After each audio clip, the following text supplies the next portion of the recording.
Since we last were here, we've got a ton of work done in terms of being ready to pass insulation inspection. So behind me, the insulators have been, they've come, they've done their thing, everything's looking good there.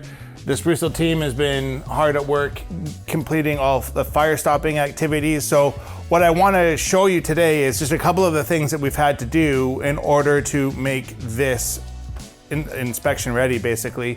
Bearing in mind that there is somebody else living above us on this project. So the owner of this floor here also owns the space below. It's a same unit, but above us is somebody else. So let's have a look and see what the team has been up to in terms of getting ready to go. We are expecting drywall to be getting delivered today. We're expecting to pass insulation inspection today, and we're expecting to start drywalling tomorrow.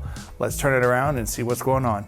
So probably one of the most challenging aspects that we had to deal with on this was getting that duct there for the hood fan. Unfortunately for this house, the only way that we could figure out a place to put the cooktop was in the island. And so obviously you need an extractor fan, which is here. So we had to jump through a ton of hoops and do a whole bunch of fire stopping in order to make that safe for the people above our client. We've also completed all of the insulation work in the exterior wall here, and we have completed installing Rockwool Safe and Sound into the floor assembly, as well as resilient channel or res bar. Now we use this extensively on all of our projects. It just helps to make the ceilings stay flat because it has a flexibility to it. I'll show you the profile here. So the screw goes in here and the drywall attaches to here.